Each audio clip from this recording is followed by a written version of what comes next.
Hi kids, Charlie Busso here. Gas Chem class number 2. It's me and you. I got a little Wolfgang Amadeus Mozart in the background. Do, do, do, do. Eine kleine Notch music. Excellent stuff. Here we go. Question number 14. Now, we saw that when we have constant temperature, we can cancel out the temperature from the combined gas law. It combines 3 little laws. You don't have to know this one in particular. It's called Boyle's law, but Boyle is the guy, and he said something like when pressure and volume of a sample of gas are changed, if the pressure increases, the volume decreases, and if the volume increases, the pressure decreases. Now, let's look at my balloon in just a second. I got a balloon I'm going to show you. Here's my balloon. Oh. It's got a C on it, C for Charlie, and a smiley face because we're happy. We're like twins. Now, you draw a picture of this balloon. This is, I blew it up with my own carbon dioxide. This is my sample of carbon dioxide gas. I want to talk about this sample of gas, not the sample over there, not your sample, my sample. Okay? I feel how hard this balloon is, and I use my brain and I say, it's got a pressure of 1.30 atmospheres, and the volume, 350 mLs.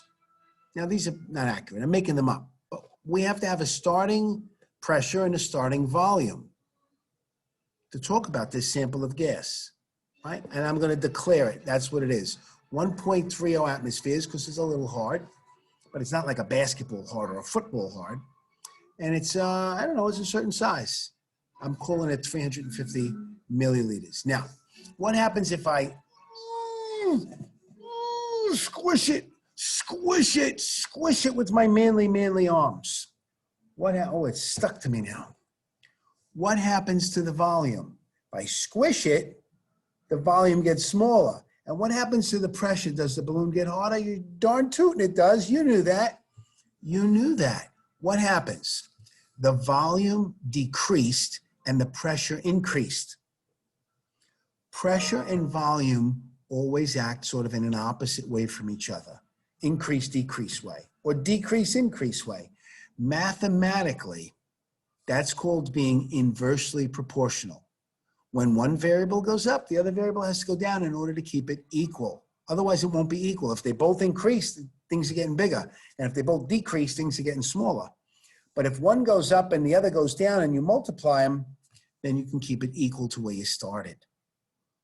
Now, what would happen if I glue my hands on this and I stretch the balloon really big? What if I make the volume bigger? What's going to happen to the pressure? Now, you know this. This is not even going to be math. I mean, you're just going to know this, right? As the volume goes up, the balloon gets bigger. The same amount of gas has got a lot of room, so the pressure goes down. There's less collisions because the particles are further apart. Pressure and volume are inversely proportional. Can you see my fingers? Inversely proportional. And you knew that, right? When you sit on a balloon at a party, it pops. How come it pops? Because you squash it so much, the pressure inside explodes, the balloon can't hold it, right? It can't. All right. Now, we're going to draw a graph that shows pressure as a function of volume. Now think about this. If it's pressure as a function of volume, and it is, that means pressure's on the y-axis and volume is on the x. And that one dot in the middle, which is medium pressure and medium volume, that original dot, that's my dot. That's this balloon. The pressure and volume of this balloon are on that one dot that I drew an arrow to. And at the top it says when pressure increases, the volume decreases. And that says in red, as the pressure decreases, the volume increases. They're inversely proportional, either direction. Okay, so let's see what happens. What if I have a squished balloon?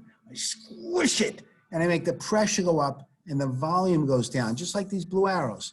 As the pressure goes up, the volume gets closer and closer to 0. Now, I guess in infinity, I could squish it so that it has no volume and infinite pressure. That can't happen. I mean, at some point, the balloon can't get squashed anymore. The gases, in order to stay gas, if you squish them too much, they'll turn into a liquid. But the harder you squish it, the higher the pressure, the smaller the volume, right? Because you're squashing it, right? And you have to pick a dot closer to the top. At very high pressure, at one of these really, really high dots up here, you have a very, very low volume. And the opposite happens when I stretch the balloon out.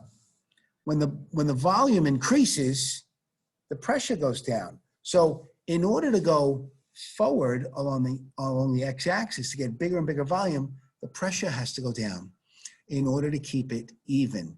This graph, all of these dots, all of the dots that would cover the whole curve would all be numbers that would work, pressure and volume combinations that this balloon could be. My balloon has gas in it.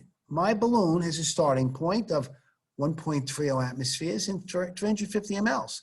But it's still my sample. So if I squish it, it's still my sample. If I squish it and make the pressure go up, the volume goes down. And if I expand the volume, the pressure goes down. And they change in proportion so that my gas pressure times volume is always going to equal the same thing.